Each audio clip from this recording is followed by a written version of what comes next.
E essa música? Oi, oi, oi. Voltamos. Agnes, eu pegar uma água. Oi, Natália. Tudo bem? Gabi, Marcel. Marcel também deve ter muita história boa pra contar. Fiquei sabendo que você tá lá na Albânia, você e seu mozão. Saudades de você. Comeu, faz tempo. O Marquinhos já chegou. Não, tô na live aqui. Vou botar a touquinha pra ficar diferente. Vem aqui participar com a gente. Ah. Marquinhos já entrou. Marquinhos, manda o convite aí, eu já vou te chamar, tá? Que a gente já começa a conversar aqui, porque senão a hora fica muito curta. É. Não, falou aqui na live já. Com um amigo nosso. Oi, Valéria. E aí? Que isso, hein? Quem vê assim, nem parece que a gente ficou de madrugada ontem conversando. Né?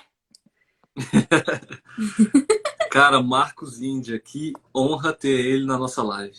Muito pelo contrário, que honra para mim estar numa live. Inclusive, seu papai tá aqui, ó, seu irmão tá aqui já também. Todo Nossa, mundo muita aqui. pressão. Família tá aqui, hein? Família Não, de peso. É. Cara, eu só tenho a agradecer a Deus pela família que eu tenho, cara. Esses caras me apoiam em tudo.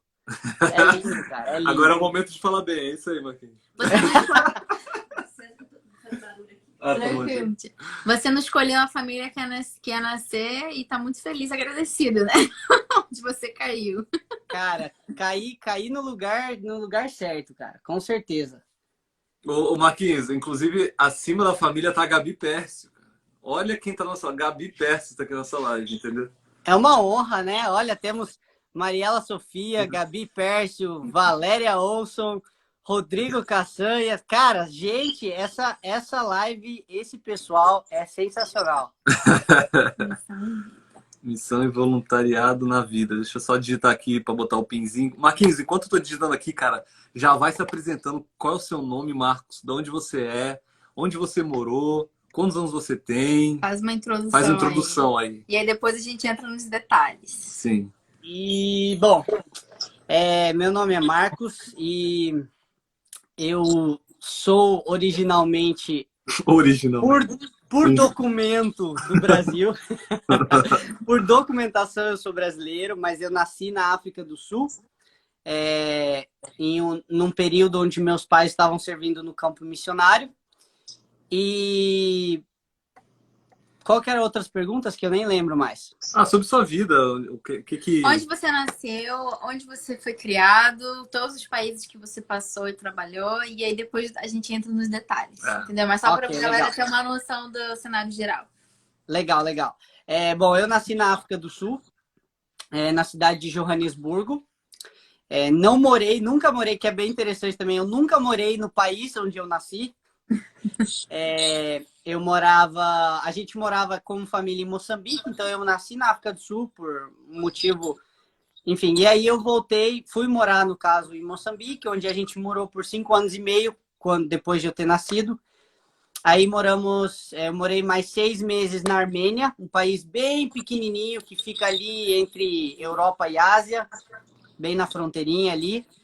E aí, depois disso, morei 2 anos na Sibéria, lugar mais frio do mundo, habitado por seres humanos. Você tinha quantos anos quando você morou lá? Quando a gente se mudou para a Sibéria, eu tinha 6 anos. E você lembra bem do frio? Opa, o frio é inesquecível. O frio da Sibéria é inesquecível, sem dúvida. Conta uma historinha aí, porque a gente sempre fica com curiosidade, assim, de histórias. Uma historiazinha, assim, que você acha da sua infância, tipo... Porque você teve como é que eu digo? Você foi criado de maneira muito diferente da maioria, assim, dos cidadãos normais, digamos, brasileiros. Você não é normal, né? Não, ele teve experiências extraordinárias, sim. né? Porque a gente, enfim... Obviamente que todo mundo tem uma vida especial, mas a sua vida teve experiências a mais. Então, conta uma história, assim, que você lembra da sua infância que te marcou muito, crescendo, assim, nesse meio missionário voluntário. Olha, é difícil a gente falar de uma história em específico, porque, assim, digamos, uma que seja destaque, né? Porque, com certeza, crescendo no campo missionário, existem milhares de histórias de cada lugar que a gente viveu, onde a percepção do lugar, onde a cultura local, onde as pessoas, tudo criou histórias bem diferentes, né? Inclusive, depois da Rússia, a gente morou na Índia. Então, foram lugares extremos, digamos assim, onde extremo frio, extremo calor, cultura mais europeia, cultura completamente aberta, cultura mais fechada, país pobre, país mais desenvolvido. Então, assim, é difícil escolher uma história, mas eu vou, já que a gente estava falando do frio, a gente estava comentando do frio, vou contar aqui uma historinha sobre como eu era uma criança que não obedecia muito minha mãe. Continua Uma sendo? criança normal, uma criança normal. Exatamente. E minha mãe tá na live aí para provar que eu não estou mentindo nessa história. Mas um dia estávamos a gente morou na Sibéria, graças a Deus, a gente morou numa das cidades que fica mais ao sul da Sibéria. E a gente pegou menos 42 graus. Meu E foi o inverno mais quente em 50 anos. Deus nos abençoou de ter um inverno mais quente em 50 anos. Então, você imagina, né? A situação. E ali onde a gente morava tem o Lago Baikal, que é o lago mais profundo do mundo. Muitos dizem que é um dos maiores lagos do mundo e tudo mais. Mas, com certeza, é uma beleza incrível. E durante o inverno, o lago, ele congela, né? Existe uma crosta de gelo de vários metros que congela. Tanto que, durante o inverno, criam-se novas rotas de ônibus, de caminhão, de carros, tudo que vão pelo gelo. Para cortar caminho, não tem que ir em volta do lago, né? E aí, um belo dia, mas existe aquela parte do ano onde o gelo não tá tão assim, né? Tão já congelado. Até porque menos 42 graus é quentinho, né? Ok. Não, sim, mas não é menos 42 o inverno, o ano inteiro. Tem uma época ali que tá menos 5, que o lago tá congelando e tudo mais. Ok. Um belo dia, estava eu com meu irmão e minha mãe brincando no lago. E eu, como aquela criança bem tranquila, extrovertida, elétrica, a mil, que, entendeu? Queria estar pulando, correndo, igual louco. Como se tivesse um clima muito agradável. Não, decidi fazer aquilo que todo mundo faz, né? Vamos pular no gelo. E aí, estava eu pulando, e minha mãe olhando, falou, Marcos, não faz isso, Marcos. Eu, não, mãe, mas eu, em minha sabedoria plena, de 7 anos de idade, sabia que nada aconteceria. Bom, então, né, o final da história você já consegue imaginar, né? Em um desses pulinhos aí, o gelinho deu uma rachadinha e eu plup na água. Dentro do lago. Aí minha mãe chegou, graças a Deus era raso, ela me puxou e eu... mamãe! Tô com frio!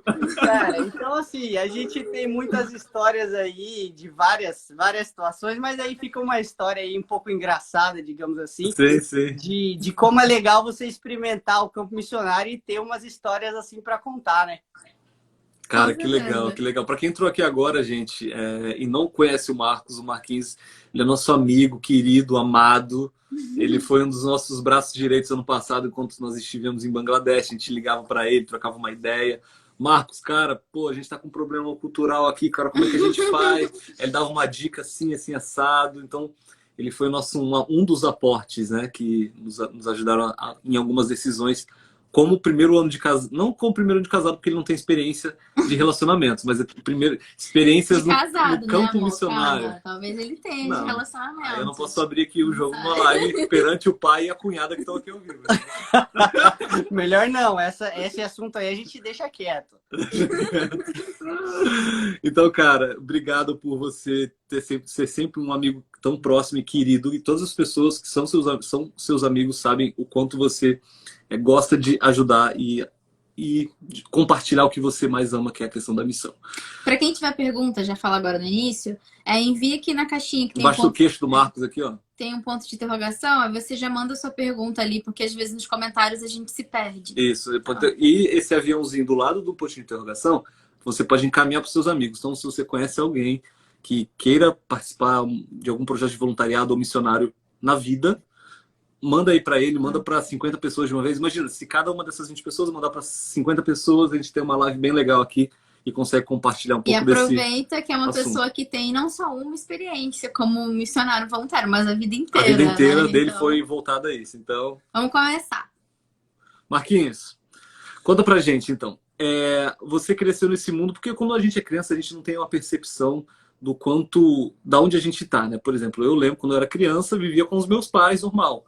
Você, como criança, vivia em vários países, você tinha essa noção do quanto que era diferente o trabalho da sua família? Assim, desde criança você teve, ou foi em certo momento, caraca, tipo, o que meus pais fazem e dedicaram a vida a fazer e levaram a gente junto é algo meio que louvável, assim. Como foi essa sua percepção? Quando você percebeu isso?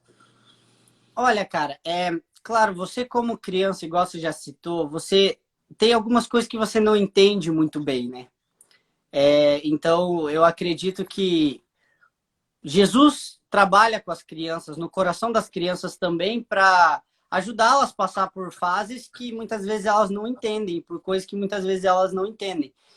E, cara, é uma coisa bem legal que eu sou muito grato a Jesus, porque desde pequeno eu tive sempre uma percepção de que eu tinha uma compreensão que eu acho que, em muitos aspectos, eu era muito imaturo, mas eu acho que eu amadureci muito rápido na percepção de entender a importância do trabalho do meu pai. Entender a importância do que era ele estar servindo e ele, por exemplo, estar dedicando muito das horas fora de casa, viajando e tudo mais. Porque muitas vezes uma criança não entende isso, né? E a criança só quer a intenção do pai. E eu acho que existiram vários fatores que também ajudaram nesse aspecto, como, por exemplo, minha mãe. Minha mãe que sempre nunca trabalhou fora de casa até eu ter 12 anos. Então, minha mãe sempre estava em casa, dava atenção devida para mim e para o meu irmão. E ela fez muitas vezes muito esse papel de mãe e pai, né? Digamos assim, enquanto meu pai estava no campo missionário. Então, nesse aspecto, eu, como criança, eu sempre tive uma percepção muito aberta. Então, eu não consigo me lembrar, menos que meus pais, né, contam, mas eles nunca me contaram de nenhum momento onde, por exemplo, eu cheguei a reclamar ou pedir, pai, não viaje, entendeu? Não vá. Mas, pelo contrário, assim, eu entendia meio que mais a necessidade de todo o trabalho que ele fazia, né? Uhum. Então, claro, eu como... E aí entram experiências diferentes, né? Eu te garanto que, por exemplo, se meu irmão tivesse aqui, por mais que a gente cresceu juntos, ele teve uma experiência completamente diferente. Aí, ó, minha mãe tá dizendo aí na live, nunca reclamei mesmo, tá vendo? Comprovado, selo Dona Edra. Se tem o selo Dona Edra... Se a Dona Edra entendeu? falou, então tá falado, isso que importa. Com certeza. Mas então, numa perspectiva de mudanças, por eu ser uma criança muito extrovertida, eu sempre gostei muito, sempre me atraiu o negócio da mudança, de um lugar novo e tudo mais. E eu, quando criança, minha mãe até conta que sempre quando a gente se mudava, ela sentava comigo e com meu irmão, porque ela queria que a gente entendesse que a decisão era nossa também, e não uma decisão só dos meus pais. E eu acredito que isso foi muito sábio da parte deles, porque minha mãe sempre sentou comigo e com meu irmão e perguntou, é isso mesmo, vocês querem? Olha, a gente recebeu um chamado para ir para a Rússia, para ir para a Índia, vocês querem ir? Então, esse lado... mostrava para vocês, assim, já para esse país. Exatamente. Cara, eu me lembro que quando meus pais falaram, a gente morava na Rússia, né? Que é uma memória um pouco mais nova, digamos assim, né? Por mais eu não era já mais tão novo. Eu me lembro que os meus pais perguntaram, você quer ir pra... A gente recebeu um chamado para a Índia, tal. E eu não tinha noção. Até hoje eu lembro. Eu nem sabia o que era Índia. onde ficava a Índia, o que tinha a ver com a Índia, que país era aquele, que língua falava, qual a bandeira, eu não sabia de nada, nada, nunca tinha ouvido falar do país. E aí, mas minha mãe conta que eu e o meu irmão, a gente sempre estava muito feliz quando eles traziam notícia, tipo, recebemos um chamado, vocês querem ir, meninos? E eu já pulava, vamos, que legal, vamos embora, tal, vamos tal, super legal.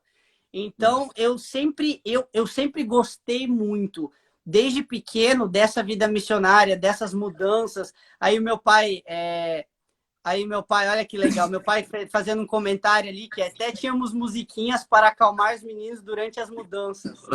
Canta aí a Qual é a musiquinha. musiquinha? Fala aí, já Não, explana. eu não lembro. Mentiroso! Aí você vai ter que fazer uma live com meu pai e pedir para ele cantar e para Ó, minha já mãe fica cantar. então convite, Já fica o senhor convite do seu Paulo. Paulo Lopes para estar aqui com a gente Se na vo- Sábado à Tarde. Agnes, se você fazer meu pai cantar, cara, eu aposento porque aí eu vi tudo na vida, entendeu? Ai, cara, e deixa eu te falar, é muito legal o que você falou sobre a questão da família, porque a gente teve uma live há 2 semanas atrás com o Carlinhos, Senegal. Ele está lá no Senegal, ele é da Igreja Presbiteriana, faz um trabalho incrível com empreendedorismo social lá em Dakar, no Senegal. E ele falou justamente isso. Na oração dele, ao decidir ir para o Senegal ou não, há 7 anos atrás, ele falou: Deus, que essa decisão não seja só minha e da minha esposa, mas seja dos meus filhos também. Porque isso vai influenciar na minha família. E eles foram lá visitar lá o Senegal, tudo. E na volta para o Brasil, na primeira visita deles, o filho falou: pai e mãe, se vocês não quiserem vir para cá, eu só vou passar alguns anos e quero voltar para cá, eu quero trabalhar nesse país. Eu achei uma criança de 13, 14 anos falou isso para ele. Resposta de oração. Então, o que você falou é muito legal, porque está trazendo um segmento da missão que é a família. Tem gente que vai sozinho, tem gente que vai em casado, igual eu e Karine. Tem gente que tem filho, né? Então, isso é muito legal que você está falando, cara. Essas histórias aí que você está compartilhando com a gente. E olha, Agnes, só para complementar isso aí que você está falando, cara, e isso eu até coloco, pego um comentário que vocês fez no começo da live, do seguinte, beleza, eu tive a oportunidade de crescer e ter servido no campo missionário como família, pai, mãe e meu irmão. Hoje eu vivo aqui sozinho. Mas ter essa estrutura familiar e de amigos que te apoiam e te afirmam naquilo que você faz, os amigos e as pessoas que chegam e falam, cara, que bom que você está servindo aí, cara, que legal que você está servindo aí, e afirmam que as decisões que você está tomando para a missão são boas e são positivas e são coisas certas, né? São coisas que seguem a vontade de Deus. Quando você tem essa rede de apoio, que você comentou no começo, que eu te apoiei muito durante o teu ano lá em Bangladesh, isso, para mim, por exemplo, eu estou dizendo no meu aspecto agora, tendo você, que a gente tem às vezes as nossas ligações, tendo alguns outros amigos do Brasil que me ligam também, tendo os meus pais, que eu ligo para eles todos os dias para falar, isso nos dá uma base forte para conseguirmos enfrentar todos os desafios que vêm com o campo missionário, né? Totalmente, totalmente. E é muito legal frisar que essa vivência em comunidade é a igreja, né? Eu acho que quando a gente entende o que é a igreja na Bíblia, tudo, cara, é você compartilhar amor, é você ajudar o próximo. Não adianta a gente estar bem na vertical com Deus se a gente não está bem na horizontal com o próximo, entendeu? Exatamente. Então, isso que você está falando dessa comunidade é muito importante, muito, muito mesmo. Não, e Deus sem coloca dúvida. anjos, né, cara? Deus coloca anjos em Não. forma de pessoas para te ajudar. Eu tenho várias histórias de pessoas que com certeza foram anjos que Deus mandou. Mas e aí a questão que a gente tem que realmente entender essa percepção de que a igreja são pessoas e não necessariamente elas estarão onde você está. Porque às vezes você vai estar em lugares no campo missionário onde pessoas locais não irão te apoiar. Mas você tem que ter firme uma base boa nesses vínculos que você tem, por exemplo, que seja no Brasil. Entendeu? Por exemplo, eu estou aqui nos Estados Unidos, né? Estou aqui há 3 meses. E, cara, eu cheguei aqui, deu quarentena. eu não tenho quase nenhum vínculo social com as pessoas ao meu redor. Se eu não tivesse a base forte, firme que eu tenho, que é a minha família, que são meus amigos que estão no Brasil, todos em outro país, em outro continente, eu não conseguiria desenvolver nem metade do trabalho que eu consigo aqui, estando bem mentalmente, entendeu? Estando bem conscientemente, entendeu? Espiritualmente. Com certeza. Seu pai tá falando aqui, ó, grande verdade. Deus sempre envia anjos em forma de pessoas para apoiar os missionários. Sentimos isso claramente na nossa experiência. E eu adicionaria mais um comentário. E Deus envia anjo, e Deus envia missionários como anjos. Como anjos, também. com certeza. Sim. Entendeu? A gente Então, sentiu muito isso na pele. Quando a gente chegou em Bangladesh, depois, acho que dos primeiros 2 meses, como você sabe, né, que morou na Índia do lado, a comida é muito parecida, né? Tem muita pimenta. E nós não crescemos comendo pimenta. Então, assim, tem gente que fala assim, que coisa pequenininha, nada a ver. Mas no dia a dia isso te abala, né? Te abala muito. E a gente, que saudade de um arroz com feijão e tal. E aí a gente conheceu uns outros missionários da Costa Rica que tinham feijão. Nossa, eles fizeram feijão, fizeram caçava. Como é que é? Caçava? Aipim frito. Nossa! Então, assim, coisas pequenas, mas que pra gente, assim, nossa, Deus está respondendo as minhas orações. Mandou um feijão pra mim, entendeu? com certeza, com certeza. Marquinhos, cara, você passou por vários países e conta um pouco pra gente. É difícil, é igual filho, né? Eu acho que quando a gente fala de missão é igual filho, né? Eu nunca tive, mas é o que o pessoal geralmente fala quando é pai e mãe. Mas a gente não tem um preferido, né? Mas conta aí como foi na Índia e na Rússia. Eu acho que foram os períodos que você passou mais tempo lá, né? Conta um pouco pra gente. Olha, o lugar onde eu passei o maior período foi Moçambique. Moçambique, ok. Mas Moçambique foram os meus primeiros anos de infância. Então, é o país que, por mais que eu passei mais tempo, é o país que eu menos tenho memórias, né? Mas então, realmente, seria mais interessante se eu posso falar um pouco mais sobre a percepção da Índia e da Rússia, né?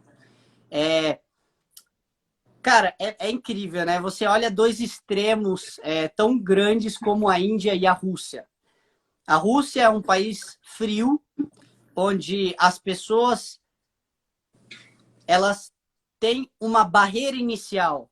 E aqui eu faço um apelo para as pessoas que estão assistindo, principalmente se um dia elas forem servir no campo missionário. Nunca olhem, né, para essa barreira como algo negativo. Nunca vincule a cultura com coisas negativas. Isso só vai te dificultar alcançar as pessoas de uma forma mais profunda e mais próxima. Então, os russos, eles têm essa barreira inicial.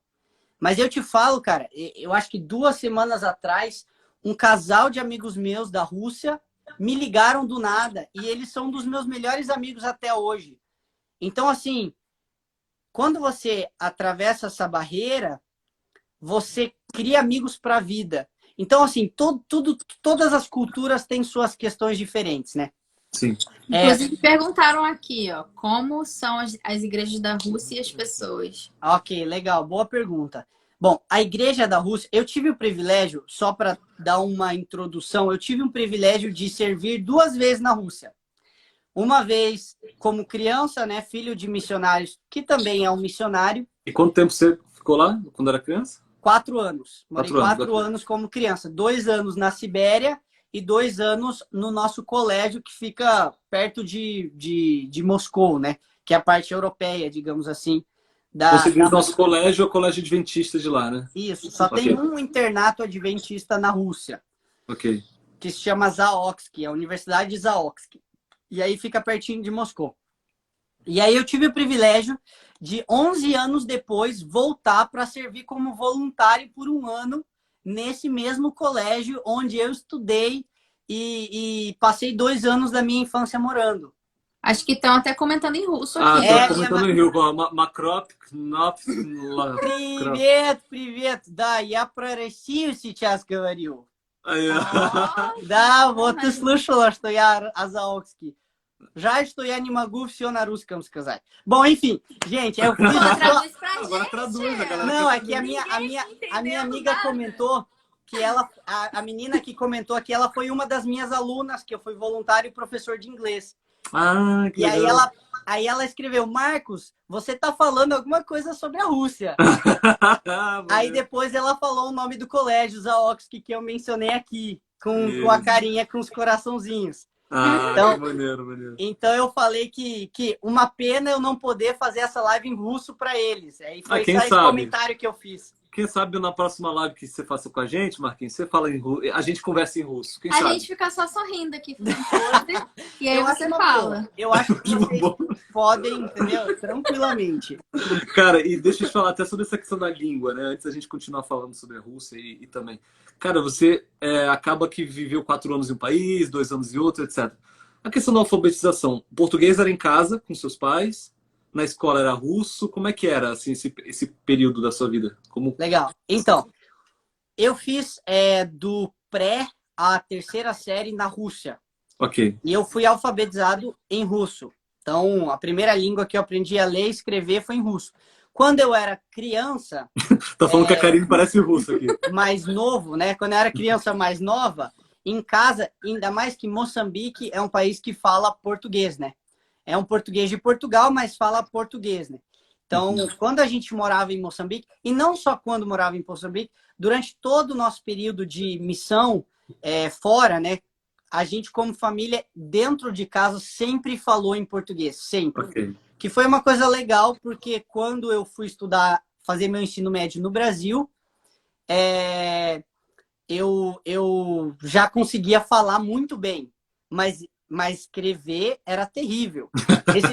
Esses dias não, já faz um tempo, mas um tempo atrás, a Gabi, que está aí na live com a gente, que é uma amiga que eu fiz, foi uma das primeiras amigas que eu fiz quando eu fui para o Brasil, né, com 14 anos, para o internato, estudar no IASP.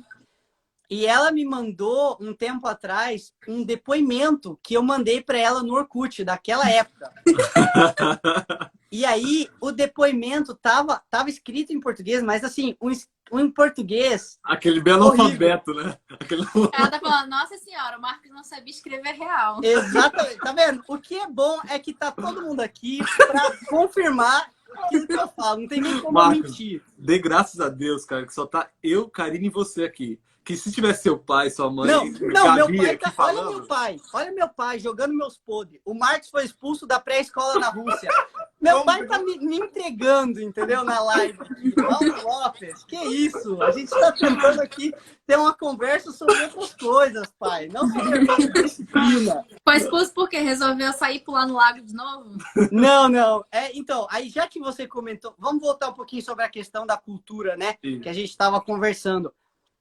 A cultura russa, ela é muito mais tranquila em geral. Então, as crianças, elas são ensinadas a serem mais obedientes, mais quietas, falarem menos, não serem tão agitadas, tudo mais. Então, no pré, na Rússia, no pré que eu fazia, tinha o horário de dormir.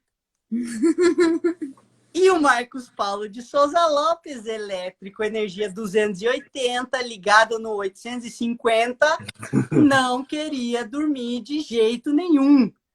Eu só queria bagunçar, brincar, correr. Aí, ó, minha tia, até minha tia tá na live aqui, ele não queria dormir. Minha tia sabe a Cara, história. dessas 33 pessoas, 42 é tua família. Que tá Não, aqui. minha família me apoia demais, gente. Você vê como isso é sensacional. Falar pouco sempre foi um desafio. Então, tá vendo? E aí, o que acontece? E aí, eles tentaram, mas eu não dormia de jeito nenhum. Então, o Jardim decidiu me dar uma opção. A gente tinha uma barraquinha dentro digamos assim, da nossa sala, que era uma sala, mas era tipo um jardim, não estilo escola normal. Tinha as mesinhas onde a gente parava e sentava, tinha as atividades, mas tinha os sofás, e aí tinha um lugar com camas para a gente dormir e tudo mais. Aí eles decidiram, enquanto todos os outros dormiam, me deixar brincando ali e tal, durante, né, naquela barraquinha que tinha e tal. E aí eu, como não me bastava ter o silêncio e um lugar para eu correr e brincar, comecei um dia a bolar um plano muito legal. E aí, cara, sabe aquela fase dos 6 anos, né? Os meninos odeiam as meninas odeiam os meninos, e aquele negócio. E aí eu, com minha sabedoria profunda de uma criança de 6 anos... Que pulou no lago gelado. Olha, gente, o pessoal tá contando a minha história antes de eu contar. Deixa eu contar a minha história. Eu vou desativar esses comentários. Não, os comentários não o Marcos pode sair condições. Marcos, você pode sair da live, ele só fica nos comentários aqui, porque tá muito Levou maneiro. a boneca pra tomar banho na privada. Ai, Aí eu Marcos. decidi pegar uma boneca e aí eu enfiei ela de cabeça para baixo na privada. Ai, meu Deus. Então você imagina a junção de uma criança que não dormia, que não parava quieto, que não sei o quê. Aí o do jardim de infância lá falou, quer saber? Foi um prazer te ter aqui, legal ter um brasileiro aqui no jardim na Sibéria, mas a gente tá tranquilo com as nossas crianças russas aqui. A gente não quer uma maçã podre. Vai catar coquinho em outro lugar. Aí eu, entendeu? Acabei sendo expulso aí do pré. Expulso do pré, cara. Quem Coitada da é sua mãe, quando finalmente achou que ia ter um tempo livre pra fazer algum projeto, Não, teve que minha ser de mãe- volta. Ai, gente. Não, olha meu pai. Imaginem a Edra e eu sendo chamados na sala da diretoria para nos explicar por que o Marcos não podia estudar mais lá, gente. É isso aí, gente. Esse é o... Gente, vocês têm que ter uma live. Desafio era ser missionário e ser meu pai e mãe.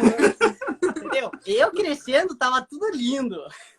Ó, não, agora vamos sair um pouco do âmbito pessoal aqui, né? Porque a gente já tá meia hora de live, tá sendo muito divertida essa live. A gente muito tem que boa. gravar várias lives, uma live pra cada país. É, uma live pra Uma cada live país. pra cada país. Mas eu queria muito, cara, saber essa questão da língua, assim, que você começou a falar que foi alfabetizado em russo, em casa falava português, depois ensino médio fez no Brasil, mas o inglês, quando é que apareceu na sua vida? O inglês eu estudei na Índia, né? Na Índia eu estudava numa escola internacional, que Quanto na tempo verdade... você ficou na Índia? 4 anos. 4 Ok. anos e meio.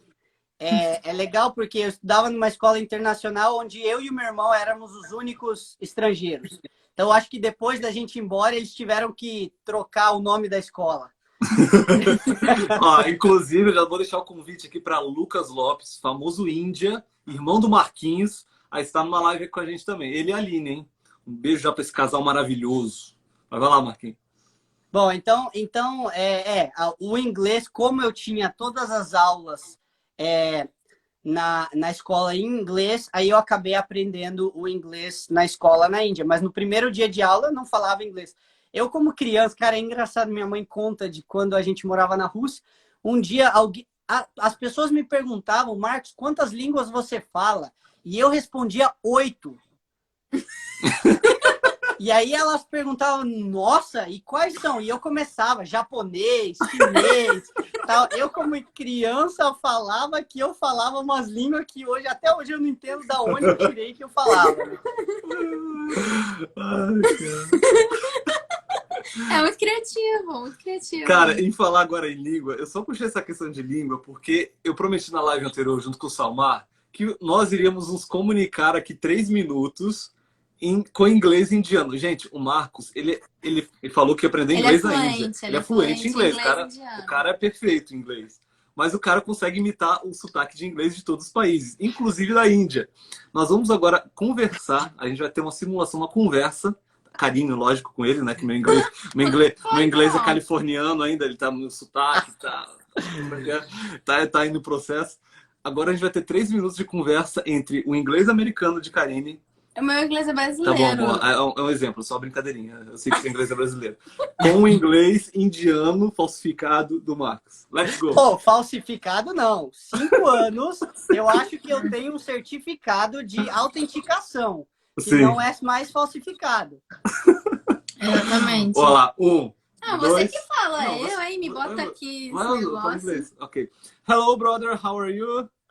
Oh, my friend, I'm doing very fine. How are you, Agnes? I'm fine. Please tell me about your life. Oh, sir, I'm Indian. I'm from the subcontinent called India, I've lived many, many years there. It was wonderful, wonderful years, We lived in a city called Gurgaon. It was very, very nice. Ah, okay. Talk about your brother, Lucas. Oh, my brother, he's wonderful brother. Today, when we were young, we fight lots. Lots and lots. Today we are very, very good friends, you know. After he got married, Aline put him straight, you know. She taught him new lessons and now we are very good friends. Yes, sir. Yes, sir. ठीक है सर, ठीक है sir. Muito bom, cara. Gente, isso é maravilhoso. A gente tá rindo porque é uma coisa que eu sempre falava pro Agnes. Quando ele tava aprendendo inglês ano passado, às vezes eu dava risada. Aí ele falou, mas você tá zombando de mim. Eu falei, amor, não é zombando, é porque é bonitinho. Da mesma forma que também, quando eu tava aprendendo inglês, até hoje, amigos americanos falam, ai, seu inglês é tão bonitinho, você tem esse sotaque brasileiro, que não sei o quê. E é muito rico isso, gente. A gente vê pessoas no mundo inteiro, o jeito que fala, as expressões corporais. A gente tá fazendo assim, né, com a cabeça lá em Bangladesh, acho que na Índia também. Tica ser. Quando você quer concordar com algo, aí você faz assim com a cabeça. Isso é muito legal, é muito legal. A gente não tá zumbando, tá, gente? A gente tá se divertindo, apreciando a diversidade cultural que temos no mundo, linguística também. E até puxar, né, esse próximo assunto, é isso que a missão proporciona pra gente, né? É um privilégio. Ontem eu tava falando com o Marcos, né, inclusive, na madrugada com o Marcos. Tava conversando com ele sobre essa questão de que a missão, muitas vezes, e na maioria das vezes, ela traz mais benefício pra gente do que o cara que tá recebendo um trabalho nosso. Entendeu? Cara, imagina, se o Marcos ele não tivesse, se os pais do Marcos não tivessem decidido lá atrás serem missionários, viverem dessa obra, eu tenho certeza que muitas pessoas foram influenciadas pelo trabalho da família Lopes. Mas, ao mesmo tempo, cara, olha o fruto do trabalho dos pais em ter viajado o mundo com os filhos. Hoje está o Lucas aí também, sabe falar várias línguas. O Marquinhos também fala várias línguas. E olha as oportunidades de vida que eles vão ter, porque lá atrás os pais decidiram investir a vida no campo, né? Então, isso é bem legal, né? O quanto pode compartilhar, né? Vocês podem compartilhar sobre o amor de Deus, sobre coisas boas para pessoas de diversos idiomas, né? E eu tenho uma pergunta também que quero aproveitar que você está aqui, que a gente já não tem mais tanto tempo. A gente ouviu muitas pessoas falando com a gente, antes de irmos para Bangladesh, falando assim, vocês são novos, não têm filhos, aproveitem, porque depois, vai ser impossível.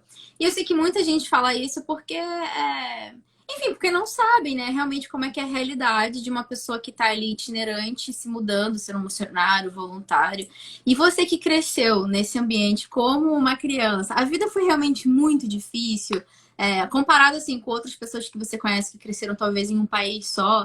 O que você tem para dizer sobre isso? Pessoas que acham que é impossível fazer a missão de Deus, ou é impossível ser voluntário porque eles têm filhos, ou porque eles têm muitas raízes familiares. O que você tem a dizer sobre isso? Bom, eu acho que assim, Karine, eu acho que é uma pergunta excelente que você fez, e a gente sempre tem que parar e pensar no âmbito maior, né? Onde a gente tem que entender e ser consciente que o campo missionário, principalmente alguns lugares específicos que você vai, trazem inseguranças na questão de segurança física, em questão de vários outros aspectos. Então, não foi fácil, digamos assim. E eu não tenho filhos, eu não cresci com filhos. Talvez os meus pais podem com certeza falar muito mais sobre isso. Meu pai decidiu ir para o campo missionário, ele foi para Angola, na época de guerra, com o meu irmão com 6 meses. Imagina que decisão difícil para pessoas realmente levar o seu filho de 6 meses para um país que está em guerra. Sim. Mas eu acho que a grande questão disso, Karine, está no nosso relacionamento com Deus e confiança para saber que aquele chamado, para saber ouvir a voz de Deus e ouvir o chamado de Deus. A gente tem que ter consciência e ser abertos para conversarmos sobre, por exemplo, missionários que morreram no campo missionário. Missionários que morreram de doenças como malária, como dengue, como várias outras, HIV, tal, no campo missionário. A gente tem que ter abertura para falarmos sobre os missionários que morreram, foram presos no campo missionário. Os reais riscos, né? Exatamente. Você servir no campo missionário gera riscos. Essa é a verdade. A gente tem muitos aspectos positivos e muitos desafios, digamos assim. Não vou dizer aspectos negativos, né? Então, a questão é, por isso que a essência é você, a base que você tem que ter é o seu relacionamento com Deus.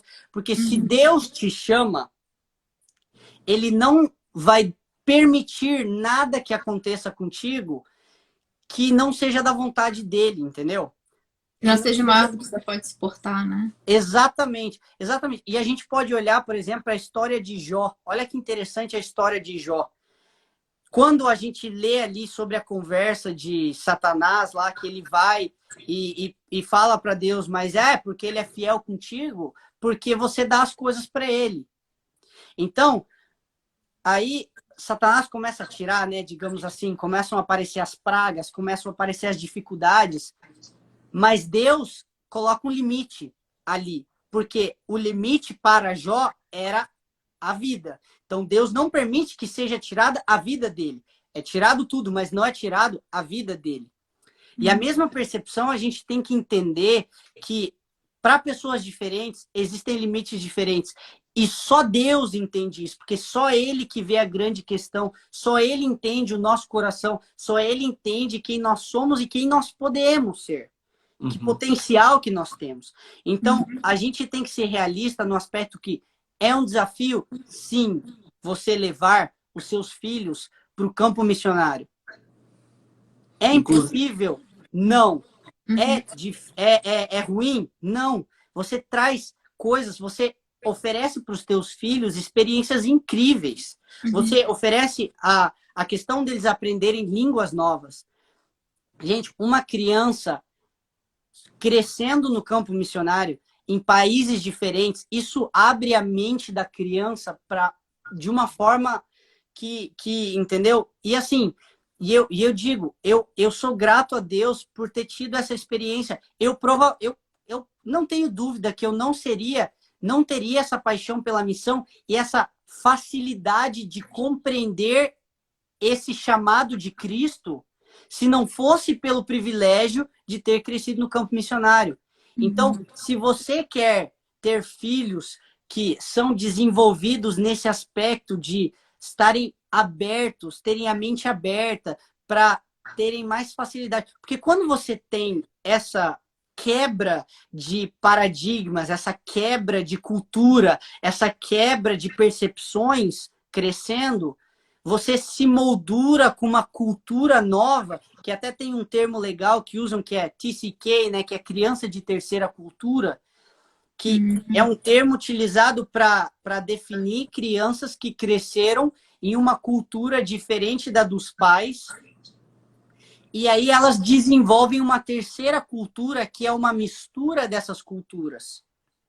Então você imagina a riqueza que você dá para o seu filho, dando privilégio para ele de crescer no campo missionário, criando-se em várias culturas e tirando aspectos positivos de cada uma delas. Você, quando cresce, cara, hoje eu vejo que isso me influenciou de formas incríveis, por exemplo, no ambiente de trabalho profissional, onde no meu ambiente de trabalho eu tenho mais facilidade para lidar com pessoas diferentes, que têm personalidades diferentes, que têm formas diferentes. Uma lição que eu aprendi desde pequeno: você nunca deve se impor à pessoa. Espera a pessoa dar abertura. Planta uma sementinha e deixa ela vir até você. Não tenta, entendeu? Chegar ali, porque aí você vai ter barreiras criadas novas que depois é quase impossível de derrubar. Então, quando você cresce como criança, adultos, vocês com certeza aprenderam muito disso.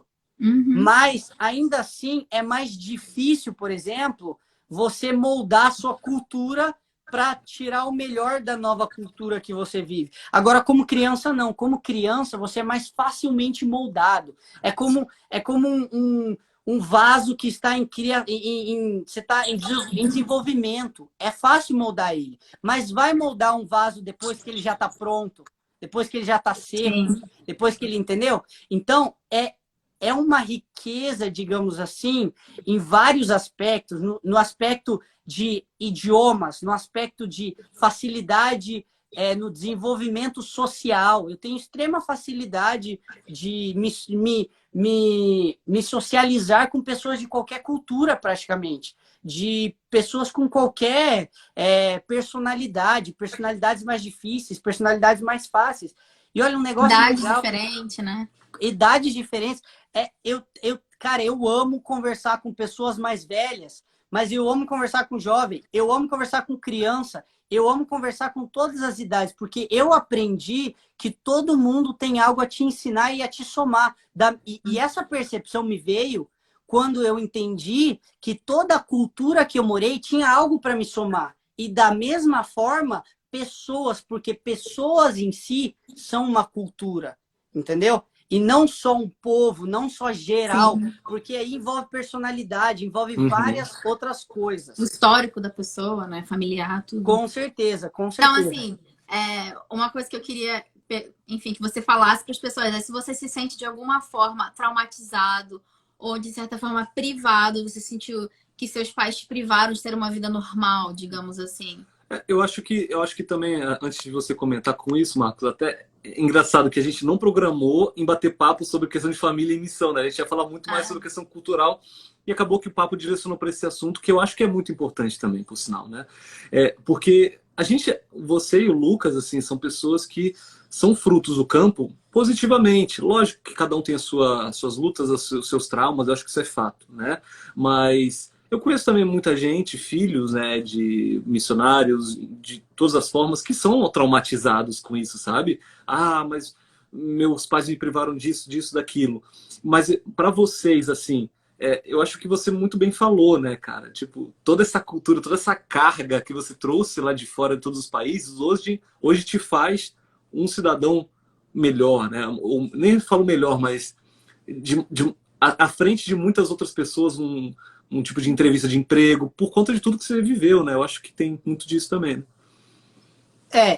Eu concordo plenamente, Agnes, e uma questão bem, bem boa que você tocou, e eu fico feliz que você tocou, essa questão sobre, tá, mas e os outros? E os filhos de missionários que são revoltados, que não gostam de ter vivido no campo missionário, que são cheios de traumas. Eu também tenho traumas que vêm com essa infância que a gente teve. Normal, todo mundo tem. E é bem interessante, eu estava conversando esses dias com uma amiga minha, que eu fui aprender sobre amizade com 23 anos. Com 23 anos que eu realmente entendi muita coisa mais profunda sobre amizade, sobre criar amizades.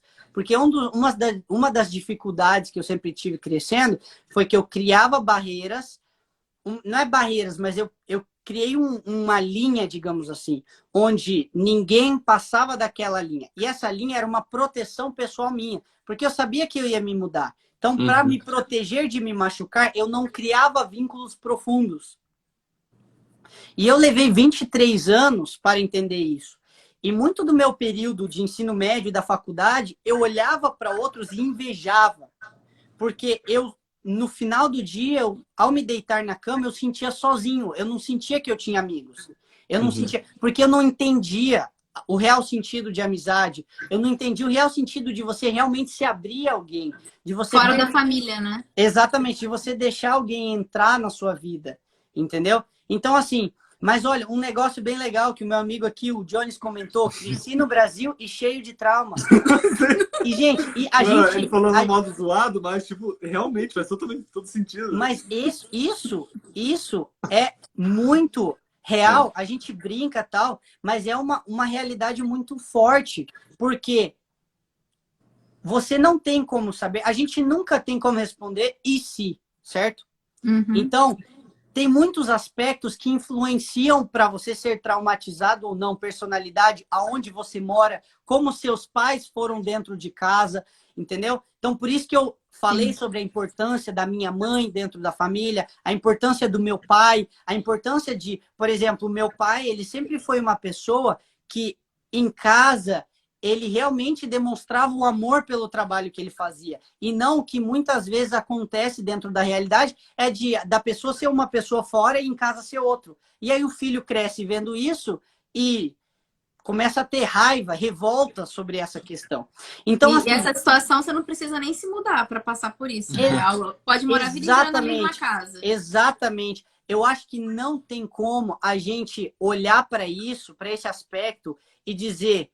ah, não, então, porque alguns têm traumas e crescem e têm dificuldades, a gente vai deixar de ir para o campo missionário. Por Sim. quê?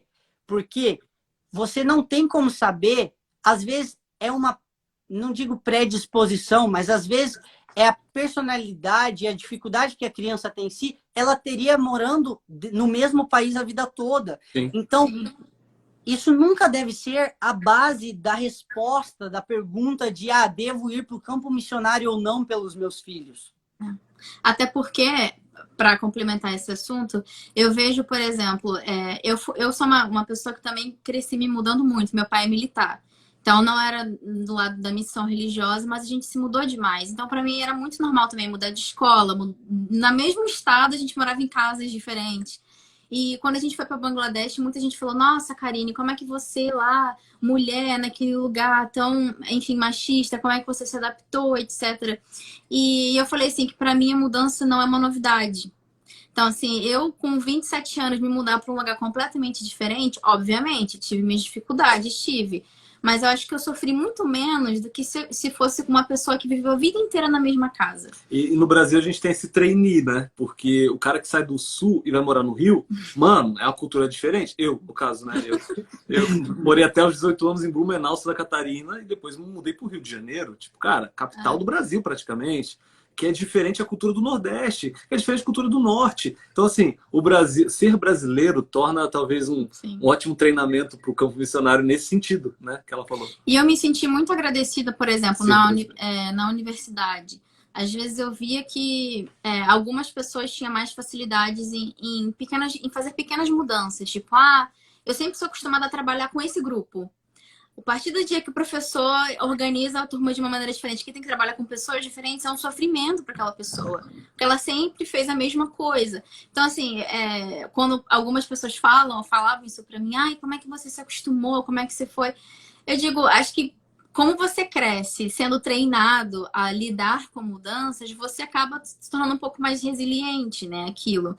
E uma pessoa que não é acostumada a ter mudanças, quando chega na vida que ela tem que sair da casa dos pais, que ela tem que arrumar um emprego e assumir a própria responsabilidade, é um choque também muito grande, né? Total. Então, acho que não tem uma receita, né? Tipo assim, viva dessa maneira e você não terá traumas. Ou vai fazer missão só se você estiver nesse perfil. Aí sim vai dar certo, entendeu? Acho que enfim, essa conversa está sendo muito legal para todo mundo que está aqui assistindo, que tem vontade. São perguntas que vinham para gente, né? Antes de irmos para Bangladesh, depois que fomos, enfim. Não, com certeza. E outra, e eu faço um comentário mais, né? Porque, legal você olhar, Karine e Agnes tal, se mudaram bastante no Brasil, tem facilidade. O Marcos que está falando cresceu no campo missionário. E eu que nunca saí da cidade onde eu moro? Eu falo uma coisa para vocês, gente. O meu pai, ele é mineirinho do interior de Minas Gerais. Minha mãe é uma mineirinha, entendeu? Ela se mudou um pouco mais, teve várias mudanças na infância, mas minha mãe sempre foi muito apegada à família. E se vocês conhecessem os meus pais antes de ir para o campo missionário, vocês nunca imaginariam que aquele casal conseguiria se adaptar, conseguiria aprender a viver no campo missionário. Minha mãe, por exemplo, minha mãe é muito apegada às irmãs, à mãe, à família. Imagina, em 1992, você ir para... Eu amo pão de queijo. Meu pai, meu pai, tá vendo? Não tem como. Mas você imagina, em 1992, você que é uma pessoa que é super apegada à família, você ir para Angola no lugar de guerra, onde a única forma que você tem de conversar com a sua família é cartas. E chega um mês depois. Um mês depois. Gente, vocês têm noção, hoje a gente tem uma rede de apoio facilitada pelas vias da internet, né? As vias digitais. Então, digamos assim, em vários aspectos, digamos assim, foi mais fácil. É mais fácil hoje servir do que era antigamente. Então, a gente para e olha. E eu sempre olho para o exemplo dos meus pais para mim, na minha vida. Eu olho e fico, gente, os meus pais, se vocês vissem onde o meu pai cresceu, gente, Itapeva, Minas Gerais.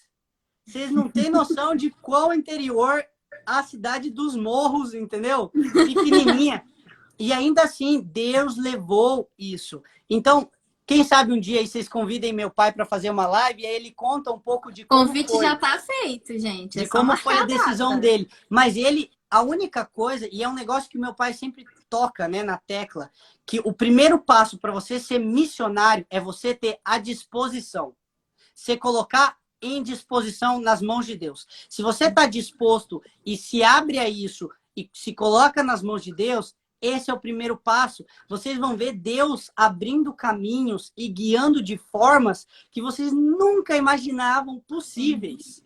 Entendeu? Então, isso que é bem legal. Por isso que a base, e eu volto a dizer, a base é o relacionamento com Cristo. Porque Ele é quem nos mostra o que Ele tem para nós. Ele é o que nos mostra. Se você é uma pessoa que nunca saiu da sua cidade e Jesus fala para você, cara, eu quero que você vá ser missionário na China.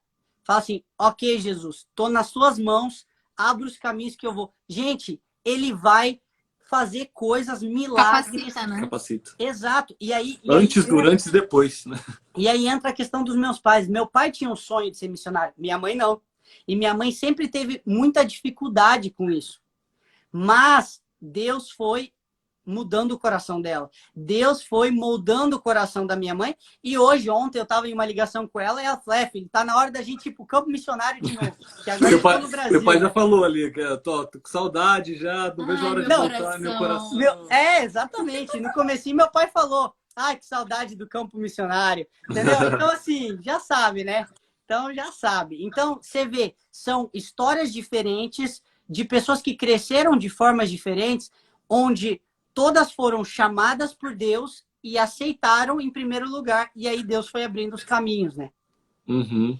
Ai, que papo Cara, gostoso, que papo gente. bom, cara. Temos que continuar lives com a família Lopes. Sim. Seu pai, sua mãe, seu irmão, seu cunhado, todo mundo. Todo mundo, Fazer é papo sem fim. Se vocês forem, eu acho que assim, ó, próxima vez, se vocês querem marcar com a dona Edra, porque vocês acham que eu falo muito, vocês não conheceram minha mãe. Então, se você marcar uma... Vamos repensar aqui uma live de 2 horas com a família. Exatamente. Se você quiser colocar, entendeu? Uma live com Edra Lopes, que eu te falo que vai ser uma live incrível, porque o que essa mulher tem de conteúdo, enfim, não que eu sou meio, né? Eu sou meio puxa-saco da minha mãe, né? E a minha mãe, então, né? É outra questão. Mas eu te falo uma coisa: se um dia rolar, vai ser com certeza uma bênção para todo mundo. Vai rolar. E tem que ser 2 horas, cara. Tem que ser sábado à tarde, começa 1 da tarde, acaba 6 da tarde, JA. Marquinhos, agora a gente está na reta final da nossa live, a gente tem mais 2, 3 minutinhos.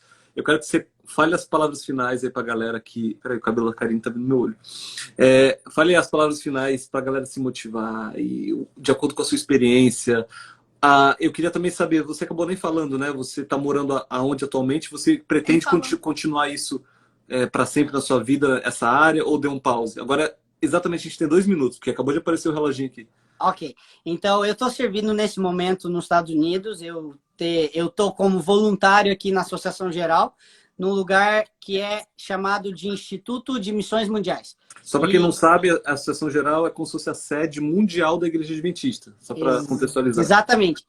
Cara, eu tô vivendo um sonho que é trabalhar com crianças, filhos de missionários. Então, eu tô, digamos assim, trabalhando com eles, guiando eles para os que estão indo para o campo missionário, assim como eu tive o privilégio de crescer. Então, eu estou vivendo um sonho, um privilégio gigante que Deus me deu de presente assim na vida. Que legal, cara. Palavras finais? 1 minuto. Bom, palavras finais que eu diria, com certeza, resumindo aquilo que eu citei aqui anteriormente, você tem vontade de ir para o campo missionário, ore, se coloque na disposição de Deus, ore para Ele e deixe que Ele vai fazer o resto. Deus cuida do missionário. Amém. Amém. Cara, obrigado de coração. Eu tô aqui emocionado. Tá vendo uma lágrima aqui, ó? Eu tô aqui, mano, cara, eu tô aqui impressionado de como essa conversa ela fluiu para um caminho que a gente não esperava e foi muito bom mesmo. E Eu me aproveitei, eu confesso, tá? Porque sempre que tinha essas perguntinhas que eu não sabia responder, opa, a pessoa que cresceu, é aqui que eu pergunto, pra mostrar pro pessoal. E nesses últimos segundos eu quero convidar vocês. Amanhã a gente vai ter uma live com o Thiago Rodrigues, bem legal sobre propósito de vida, sobre de que forma a gente pode aproveitar a vida. E faltou 8 segundos. E semana que vem a gente vai ter a Ju